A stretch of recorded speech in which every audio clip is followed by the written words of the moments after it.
సింగరేణిలో political minds పేలుతున్నాయి. బొగ్గు నిల్వలు మాయమయ్యాయంటూ కాంగ్రెస్ కు బీఆర్ఎస్ మసిపోస్తుంటే అంతా తూచంటోంది అధికార కాంగ్రెస్. అంతేకాదు 2014 నుంచి ఇప్పటిదాకా విచారణ జరిపిద్దామని బీఆర్ఎస్ కి కౌంటర్ ఇస్తోంది. ఇక లేటెస్ట్ గా మంత్రి శ్రీధర్ బాబు, మాజీ మంత్రి గంగుల మధ్య పేలిన మాటల తూటాలతో నెక్స్ట్ ఏం జరగబోతుందన్న ఉత్కంఠ నెలకొంది. సింగరేణిలో అవినీతి జరుగుతోందంటూ పదే పదే ఆరోపణలు చేస్తోంది బీఆర్ఎస్. సింగరేణిలో 1600 కోట్ల రూపాయల విలువైన బొగ్గు మాయమైందంటూ కేటీఆర్ చేసిన సంచలన ఆరోపణలు రాజకీయ రచ్చలేపాయి. కుంభకోణంపై విచారణ జరపాలంటూ అటు కేంద్ర బొగ్గు గనుల శాఖ మంత్రి కిషన్ రెడ్డికి కేటీఆర్ లెటర్ రాయడమూ పొలిటికల్ హిట్ పెంచింది. సింగరేణి నిల్వల నుంచి 40 లక్షల టన్నుల బొగ్గును సీఎం రేవంత్ మాయం చేశారని, స్టాక్ యార్డ్ లో ఉండాల్సిన బొగ్గును అప్పనంగా అమ్ముకున్నారని నిన్నటిదాకా ఆరోపిస్తూ వచ్చిన బీఆర్ఎస్ నేతలు ఇప్పుడు సవాళ్లు చేయడంతో ఇష్యూ ఫుల్ సీరియస్ అయింది. మాజీ మంత్రి Gangula Kamalakar time and date fix చేసి ఫీల్డ్ లోకి వెళ్దామనడం కాకరేపుతోంది.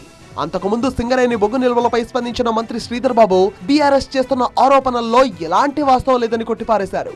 బొగ్గు నిల్వలపై ఎలాంటి విచారణకైనా సిద్ధమన్న ఆయన 2014 నుంచి ఇప్పటిదాకా విచారణ చేయిద్దామంటూ బీఆర్ఎస్ ను కార్నర్ చేశారు.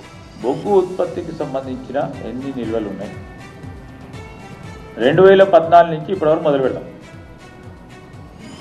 పూర్తి స్థాయిలో అప్పటి నుంచి ఇప్పటి వరకు ఉత్పత్తి చేసింది ఎంత, నిల్వ ఉన్నది ఎంత, రికార్డులు చూపెట్టింది ఎంత, మేము వచ్చిన తర్వాత రికార్డులు చూపెట్టింది ఎంత, అన్నిటిపైన విచారణ జరిపించే కార్యక్రమం చేయాలని మేము కూడా ముఖ్యమంత్రి గారు స్పష్టంగా చెప్పింది. అన్నిటిపైన విచారణ జరిపిస్తాం.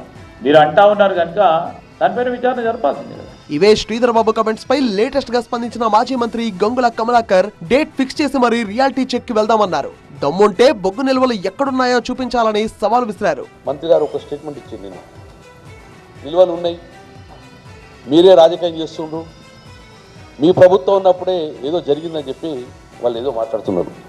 శ్రీధర్ బాబు గారికి ఇప్పుడు నేను సూటిగా ఇక్కడ డిమాండ్ చేస్తున్నాను. 11 గంటలు మీ ఫోన్ కోసం వెయిట్ చేస్తాం. ఏదైతే RG1లో మీరు ఏదైతే స్టేట్మెంట్ ప్రకారము మీరు అఫీషియల్ వెబ్సైట్లో పెట్టిన ప్రకారము RG1లో 3,90,000 బొగ్గు నిల్వలు ఉన్నాయన్నారు కదా, దాన్ని మాకు చూపించండి. ఎవరు అవసరం లేదు, నేను మీరు ఇద్దరమే పోదాం, చూపించండి అది నిజమా కాదా, ఒకవేళ కాకపోతే మీరు బాధ్యత వహించాలి. ఆ మధ్య బీఆర్ఎస్ నేత మాజీ మంత్రి హరీష్ రావు సైతం రేవంత్ సర్కార్ టార్గెట్ గా తీవ్ర విమర్శలు గుప్పించారు. ఒకప్పుడు సిరుల గనిగా ఉన్న సింగరేణి ఇప్పుడు స్కాముల గనిగా మారిపోయిందంటూ కాంగ్రెస్ పై ఫైర్ అయ్యారు. సింగరేణి బొగ్గు విషయంలో ఇటు కేంద్ర మంత్రి కిషన్ రెడ్డి 2 పార్టీలను టార్గెట్ చేస్తున్నారు.